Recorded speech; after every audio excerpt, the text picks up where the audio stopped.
Bonjour, j'espère que vous allez bien. Aujourd'hui, je vous retrouve pour la dernière vidéo sur André Gide. Donc, on a commencé cette séquence il y a plusieurs mois maintenant. Donc, je suis contente de pouvoir la terminer. Dans 4 jours, je commencerai une nouvelle séquence sur Charles Péguy, qui sera aussi assez longue. Je la terminerai sûrement l'été prochain. Donc, l'extrait de la critique, Dostoïevski et Nietzsche. Nous avons pu voir, et j'y insiste, car c'est là un des points les plus importants, que Dostoïevski fait habiter le diable non point dans la région basse de l'homme, encore que l'homme entier puisse devenir son gîte et sa proie, tant que dans la région la plus haute, la région intellectuelle, celle du cerveau. Les grandes tentations que le malin nous présente sont, selon Dostoïevski, des tentations intellectuelles, des questions.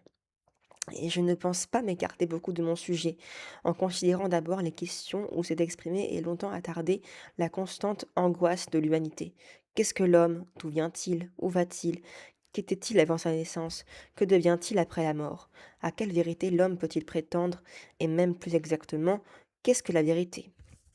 Mais depuis Nietzsche, avec Nietzsche, une nouvelle question s'est soulevée, une question totalement différente des autres, et qui ne s'est et qui ne s'est point tant greffée sur celle-ci qu'elle ne les bouscule et remplace. Question qui comporte aussi son angoisse, une angoisse qui conduit Nietzsche à la folie. Cette question, c'est que peut l'homme? Que peut un homme? Cette question se double de l'appréhension terrible que l'homme aurait pu être autre chose, aurait pu davantage, qu'il pourrait davantage encore, qu'il se repose indignement à la première étape, sans souci de son parachèvement. Nietzsche fut-il précisément le premier à formuler cette question?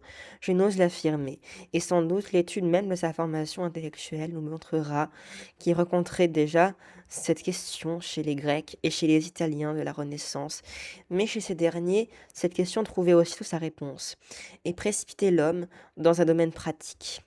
Cette réponse, il la cherchait. Il la trouvait immédiatement dans l'action et dans l'œuvre d'art. Je songe à Alexandre et César Borgia, à Frédéric II, celui des deux Siciles, à Léonard de Vinci, à Goethe. Ce furent là des créateurs, des êtres supérieurs. Pour les artistes et pour les hommes d'action, la question du surhomme ne se pose pas, ou du moins elle se trouve tout aussitôt résolue. Leur vie même, leur œuvre est une réponse immédiate. L'angoisse commence lorsque la question demeure sans réponse. Que peut un homme?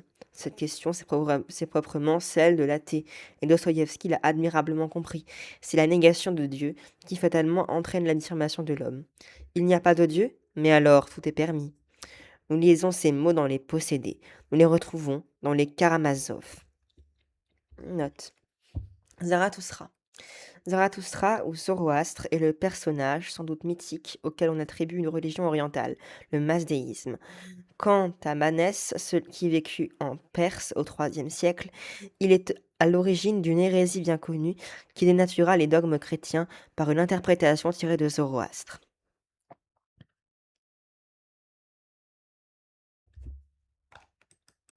Tout est permis.